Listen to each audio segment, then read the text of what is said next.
What's up? This is Steve Kim, and this is day 2 of my modified master cleanse. Um, okay, so yesterday things weren't so bad. It's pretty easy actually.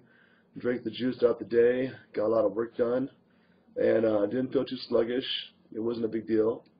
But then the salty drink in the morning, that was the worst. That stuff is nasty. You drink a quart of about warm water and 2 teaspoons of sea salt, anodized, and you drink that, and it's pretty hard to swallow. But once you chug that, about an hour later, you go pretty well. I was in the bathroom like a champ, stayed there for a little bit, but it cleaned up my body, and I feel a lot better. So I was good throughout the day until I got to work that night, and I danced in the show at night. And when I got there, it was fine. After the show, though, that's when I started having hunger pains, because I have this habit. After the show, I always eat. We have a cafeteria. They give us a free meal. So I'm used to going there and having some chicken and maybe steak, turkey, sandwich, something, tuna.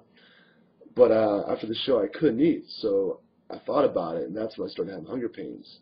And I realized a lot of this is mental, because I didn't have any hunger pains until I got to work, and then I got to the point where I'm so used to eating. Then I got home, and I'm used to eating right after work, even when I get home.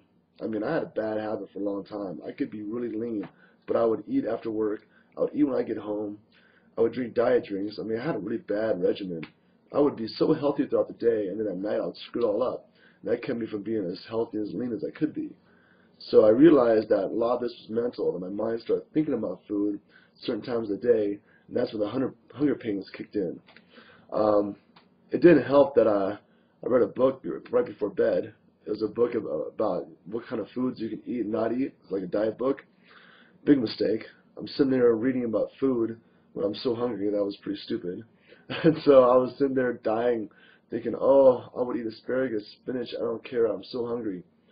I even went downstairs around 4 in the morning. I just went downstairs in the pantry, pulled out a can of this chicken soup that I should be eating in a few days from now. And I was so tempted last night to eat it then and there, because I was so hungry. So I stood there in the kitchen holding this can of soup thinking, oh, I just need to eat this. Should I eat this or not? And finally I willed myself not to, and I went back upstairs, and I finally fell asleep. Woke up this morning a couple hours earlier, trying to get my day started sooner. I feel good. I wasn't so hungry. Got over the hunger pains. Had that nasty salt water, and now I'm just waiting for that to work. So far so good on day 2. I plan to do this for 1 more day, so 3 days of just drinking that lemon drink. And after that, I want to introduce soups, organic vegetables. A couple days later, start adding more like chicken and fish, and become really strict about my diet. It's not like it to be strict. It's about the choices you make. But strict means you be smart. You don't like give in to like, oh, maybe a hamburger here, maybe some fatty food here. You just got to be really stick to the plan. And I know that by doing this, I want to change my body and the way I crave foods. I won't have that craving for junk food like I had. I got rid of soda, which is great. I don't crave that anymore. But I want to stop having my night hungers and not be starving at night. So let's see what happens. Day 2's over. On to day 3.